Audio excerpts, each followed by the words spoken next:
Hollywood pop culture আর সুপারহিরোদের কিছু interesting আপডেটের সাথে ওয়েলকাম টু বদমাশ ভার্স। তোমরা মেবি জানো না আ কোয়াইট প্লেস ডে 1 রিলিজ হয়ে গেছে, যেখানে রটেন টমেটোস এর রেটিং 84% আর অডিয়েন্সের রেটিং 70%। ওয়েল, বলতে পারো মুভির রেটিং ভালোই আছে। যারা এখনো পর্যন্ত এই মুভি দেখে ফেলেছো, অবভিয়াসলি তোমরা তোমাদের এক্সপেরিয়েন্স কমেন্টে শেয়ার করতে পারো। ইভেন এবারের কমিক কন ইভেন্টে মার্ভেলও নিজের কিছু মুভিকে অ্যানাউন্সমেন্ট করবে। হ্যাঁ, এবার মনে হচ্ছে আমরা নতুন কিছু দেখতে পাবো। মেবি ফ্যান্টাস্টিক ফোর এর কাস্টিং, শ্যাং-চি 2, ক্যাং ডাইনেস্টিকে নিয়ে কিছু আপডেট, সিক্রেট ওয়ার্স এর কিছু ডিটেইলস দেখতে পাবো। আর মেবি আমরা নিউ মুভির রিলিজ ডেটও দেখতে পাবো এই কমিক কন ইভেন্টে। এছাড়া ফ্যান্টাস্টিক ফোর এর শুটিং মেবি জুলাইয়ের এন্ড থেকে শুরু হয়ে যাবে। হ্যাঁ, অবভিয়াসলি যদি সব ঠিক থাকে তো। ইভেন কেভিন ফাইগি এটা কনফার্ম করেছে ফ্যান্টাস্টিক ফোর এর এই ইউনিভার্স একটা অল্টারনেট ইউনিভার্সে টেক প্লেস করবে। হ্যাঁ, অবভিয়াসলি এটা মাল্টিভার্সাল মুভি হবে, বাট এটা এমসিইউ এর ইউনিভার্সের সাথে কানেক্ট হবে না। এবার চলো কথা বলা যাক কিছু ছোট বা মেজর আপডেটের ব্যাপারে। জানি অনেকে এক্সাইটেড আছে ওয়ান পিস সিজন 2 কে নিয়ে। অ্যাকচুয়ালি এই সিজন 2 তে অনেকগুলো নিউ অ্যাক্টরকে কাস্ট করা হয়েছে। এই কাস্টিং এর কিছু ফটো তোমাদের দেখাচ্ছি, কারণ এক একজনের নাম নিতে গেলে ভিডিও 10 মিনিটের হয়ে যাবে। স্কুইড গেম আশা করি তোমরা সবাই দেখেছো। ডেভিড ফিঞ্চার কনফার্মেশন দিয়েছে যে এই স্কুইড গেমের রিমেক ইংলিশে হবে। আই হোপ কি এই সিরিজ রিমেক হলেও কিছু ইন্টারেস্টিং এলিমেন্ট থাকবেই। হ্যাঁ, এটাই ছিল কিছু ছোট বাট মেজর আপডেট। এছাড়া আরেকটা সবথেকে বড় রুমার্স পেয়েছি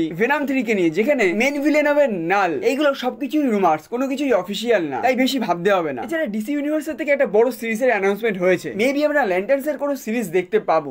এটা কোনো মুভি হবে না, এটা একটা সিরিজ হবে। এছাড়া হ্যারি পটারের একটা নিউ সিরিজ অ্যানাউন্সমেন্ট হয়েছে। হ্যাঁ, অবভিয়াসলি যেখানে আমরা নিউ ক্যারেক্টারকে দেখতে পাবো। আর আই হোপ কি এই সিরিজ ভালো হবে। এছাড়া ডেডপুলের থেকে সবথেকে বড় নিউজ হলো মেবি ডেডপুল একটা নিজে অ্যাভেঞ্জার্স টিম ক্রিয়েট করবে। হ্যাঁ, এটা কোনো অফিসিয়াল কনফার্মেশন না, বাট রাইনার্স এই ফটো পোস্ট করে ফ্যান্সদের মনে একটা কোশ্চেন রেখেছে যে মেবি ডেডপুল নিজের একটা অ্যাভেঞ্জার্স টিম ক্রিয়েট করবে। বাট আমি অবভিয়াসলি তোমাদের ওপিনিয়ন অবশ্যই জানতে চাই, তাই কমেন্ট করতে একদমই ভুলো না। ওয়েল, ভিডিও পছন্দ হলে অবশ্যই লাইক করো, বন্ধুদের মধ্যে শেয়ার করো, আর হ্যাঁ, সাবস্ক্রাইব টু বদমাশ ভার্স।